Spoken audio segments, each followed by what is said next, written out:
এরা যে দুজনে কি করছে দেখো বন্ধুরা। আমি তো আমার মেয়ের কাণ্ড আর ওর বাবার কাণ্ড দেখে অবাকই হয়ে গেছি। তো মেয়ে ভিডিও করে রেখেছিল বলে তোমাদের সাথে শেয়ার করতে পারলাম। তো ওরা দেখো একটা কেক নিয়ে এসেছে। তো এতক্ষণে হয়তো তোমরা বুঝেও যাবে যে এটা কোনো কিছু একটা সেলিব্রেশন হবে। তো আমার মামনি বড় হয়ে গেছে, সেই জন্য কিন্তু ওদের চিন্তাধারাটাই অন্যরকম। ওরা দুজনে মিলে এগুলো কখন অ্যারেঞ্জ করেছে আমি কিন্তু জানি না।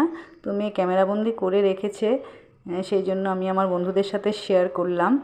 তো দেখো একটা কেক নিয়ে এসেছে, দেখতেই পাচ্ছ।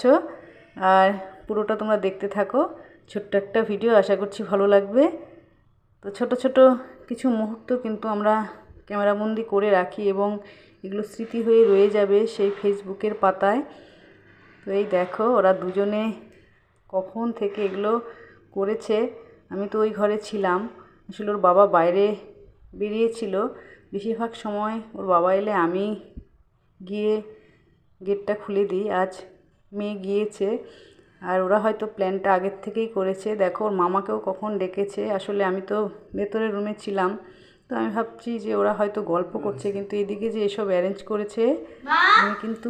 তাড়াতাড়ি আসো না। কেন? আরে আসো বলছি। কেন রে? আরে আসো না। Surprise. Happy birthday. Happy birthday to you. এগুলো কি? আমার বার্থডে সেলিব্রেশন। সবাই সবাই কখন লাগলো?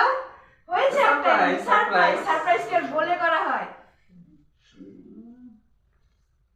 সবাই নিয়ে আসো।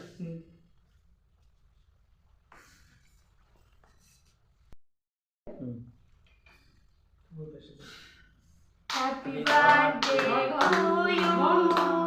Happy birthday to you. Happy birthday to dear Tulsi. Happy birthday to you. Thank you.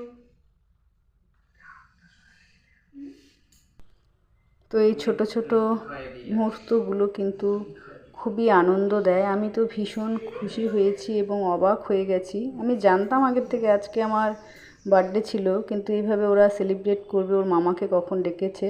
তো যাই হোক, সবাইকে নিয়ে হয়তো করা হয়নি, কিন্তু এই যে পরিবারের সাথে এই যে একটা মুহূর্ত, সত্যি ভীষণ আনন্দদায়ক। আর আমি তো ভীষণ খুশি হয়েছি। তো ভিডিওটা তোমাদের কেমন লাগলো বন্ধুরা, সকলে জানিও। যে যেখান থেকেই দেখছো সকলে ভালো থেকো, সুস্থ থেকো। আবারও নতুন ভিডিও নিয়ে চলে আসবো। আজকের মতো এখানেই টাটা। সকলকে ধন্যবাদ ওয়াচ করার জন্য।